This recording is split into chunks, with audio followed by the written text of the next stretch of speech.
You ready?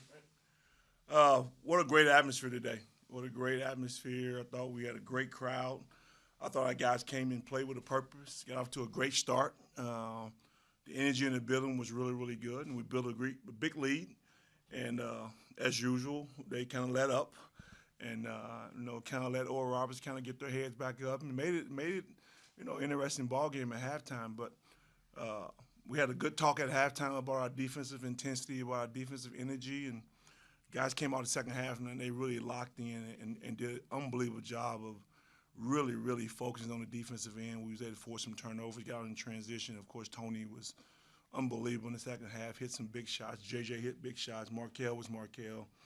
And they played the way they should have played in the first half, and we probably would have had a bigger lead at halftime. But I'm proud of these guys. I'm proud of these guys and how they responded. Oral Roberts is a good team. I mean, they're last in the league, but they have enough talent to beat you. And I told our guys, you can't play around with a team like that that has that much talent because they're able to get their heads up and make some shots. So, but I'm proud of what they did in the second half. We hold the team at 19 points in the second half, and I mean they got some shots at the end of the game once we started subbing. But big time effort for our guys, and what a great atmosphere. And I'm just so proud that our plan and our vision has came true, and we thought this could happen here in Omaha and have a conference championship, and now we got to take it to Sioux Falls and kind of do the same thing. So, good day, really good day. Yeah, Coach. First off, congratulations. I mean, Thank you. Historic season already. But you talked about Tony and how it's not even his senior night, but he decides to do what he does best, and that's shoot the ball. Is there anything specific you were seeing from him out there tonight? Maybe it was a game plan idea. No, he hit the first one in the first half and hit the second one. Then we ran a play for him to get him the third one off of a couple of staggered screens. But he had it going. You can see when the ball come off his hands. Like he had it going today. And normally when he has that, like he's got free reign to shoot it. He took a couple from deep as you saw. But our goal is to shoot between 20 and 33s, and we got up 33 today and made 12. He was a big part of that.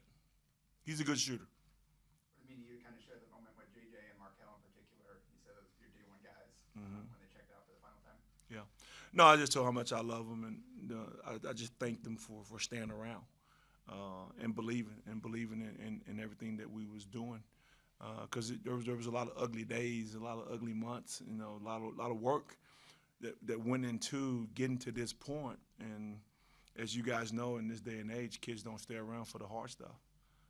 They leave, and those four guys, I call my day one guys, they stayed around. They stayed around and bought in and loved the work and loved the process, and they just fell in love with everything that we was doing. And they didn't know if it was going to love them back, but it did. They ended up loving them back. Coach, I know you talked about the intensity at halftime. Were there any specific defensive adjustments or little tweaks you guys made between that first half and that second half?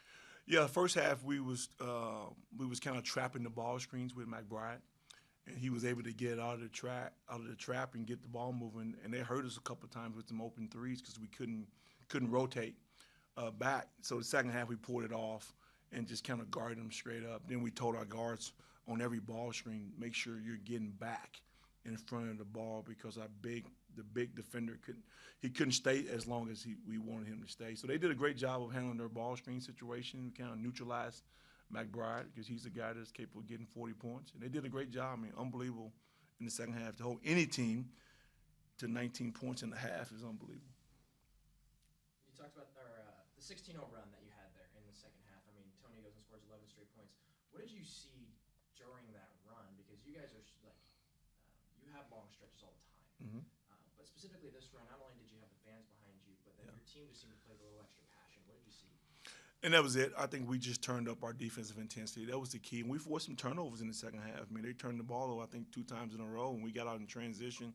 JJ got a layup. Tony hit a couple threes, and then the crowd got into it. And then guys started feeding off that emotion, that energy, and, you kind of control the game after that. I mean, and we know this is a team that hadn't won a road game, and we needed to jump on them and stay on them. And what a big time! I mean, it was a big time second half. Man, that run was unbelievable. It was fun. That was a fun run. Coach, is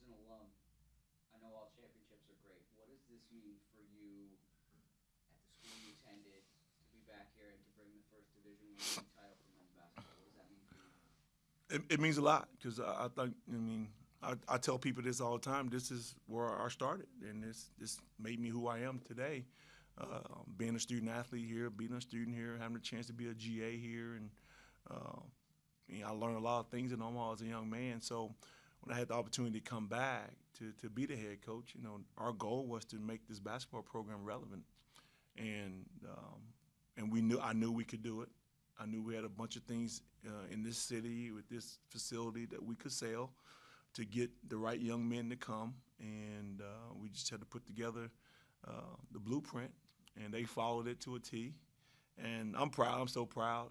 I'll get emotional up here and start crying in a minute here, but just so proud of the fact that we was able to do it in a short period of time, and we did it kind of unconventionally because we was losing early in the year. We was 4-11, and everybody had scratches off, and we was picked 8th in the league, and everybody thought that's what we were going to finish. And credit to these guys. They just said, hey, we're a better basketball team than what we played in the non-con, and they kind of got it all together.